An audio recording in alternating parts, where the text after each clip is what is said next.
भक्ति अगर भोजन से मिल जाए तो भोजन प्रसाद बन जाता है, और भक्ति अगर पानी में मिल जाए तो पानी चरणामृत बन जाता है। एक गांव के बाहर एक झोपड़ी में महात्मा जी रहते थे। उनकी झोपड़ी से थोड़ी दूरी पर एक और झोपड़ी थी जिसमें एक परिवार रहता था।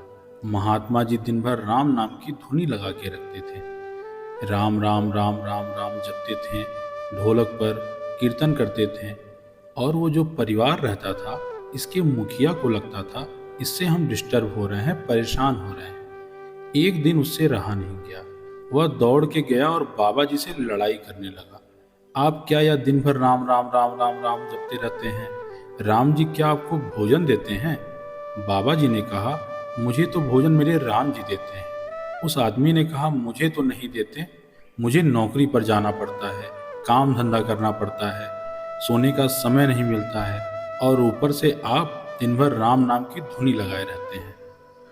महात्मा जी ने कहा, तुम भी राम नाम का जप करो, तुम्हें भी मिलेगा। इस बात पर दोनों में बहस होने लगी। अंत में इस बात की शर्त लगी। उस आदमी ने कहा, ठीक है, फिर देख लेता हूँ, आज मैं राम नाम जपता हूँ और देखता हूँ कि आपके राम जी मुझे भोजन कराएंगे। मैं भोजन करूँगा ही नहीं। बाबा जी ने कहा, ठीक है। तो बाबा जी के साथ बैठकर राम राम राम का जप करने लगा। फिर उसे लगा, घर जाऊंगा तो बीवी भोजन करा देगी जबरदस्ती, और माँ भी है घर पर, वह कहेगी खाना पड़ेगा, तो क्या करूं? तो वह जंगल में जाकर राम नाम जपने लगा, एक पेड़ की डाली पर बैठकर। इस चक्कर में वह दूर गया था कि कोई उसे भोजन ना करा दे। अब आप प्रभु की एक लीला देखिए। उस जंगल से गांव के व्यापारियों का एक समूह निकल रहा था। उन्हें भी भूख लगी थी, तो वो उस पेड़ के नीचे रुक गए और अपने साथ खाना बनाने का सारा सामान लाए थे। तो भोजन बनाने लगे, और उनका भोजन बन के तैयार था। वह भोजन करने वाले थे कि किसी ने आकर सूचना दी कि पीछे डाकू आ रहे हैं। अब सारे व्यापारी थे, पैसा भी था इनके पास, सोने चांदी के आभूषण भी थे। यह बिना देरी के वहां से निकल पड़े। भोजन छोड़ो, भोजन घर जाकर कर लेंगे, पहले यहाँ से निकले। व्यापारी वहां से चले गए। डाकू जब वहां पहुंचे तो उन्होंने देखा बहुत स्वादिष्ट भोजन की महक आ रही है। बड़ा अच्छा भोजन बन के तैयार है, लेकिन जिसने बनाया उसने खाया क्यों नहीं? डाकुओं के सरदार ने अपना दिमाग लगाया कि यह हो सकता है कि यह हम सबको एक साथ मारने की साजिश हो, किसी ने जहर दिया हो।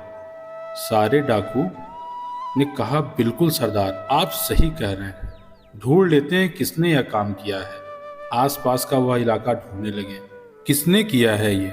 डाकुओं के सरदार ने ऊपर की तरफ देखा तो उसे पेड़ पर बैठा हुआ आदमी दिख गया, जो राम राम जप रहा था, लेकिन भोजन नहीं करना चाह रहा था। डाकुओं के सरदार ने कहा, यह रहा कलाकार जिसने यह साजिश की है, उतारो इसको नीचे। उस आदमी को नीचे उतार के लाया गया, और उससे सरदार ने कहा, भोजन कर, तूने इसमें जहर मिलाया है। उसने कहा, मैंने नहीं मिलाया है। सरदार ने कहा, पहले तू चख।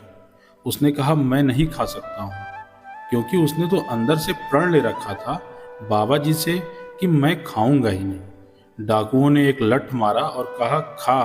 फिर उसने कहा, मैं नहीं खाऊंगा। डाकुओं के सरदार ने कहा, जब तक तू नहीं खाएगा तब तक लठ मारते रहेंगे। मजबूरी में वो भोजन करने लगा, और भोजन करते करते कह रहा था, प्रभु आपकी लीला अपरंपार है। और दौड़कर महात्मा जी को जाकर प्रणाम किया और कहा, वाकई में राम नाम में ताकत है। आज मैंने प्रण कर लिया था कि मैं भोजन करूंगा ही नहीं, लेकिन डाकुओं ने जबरदस्ती मुझे भोजन खिला दिया। आपने कहा था ना, राम राम जपोगे तो भोजन मिल जाएगा।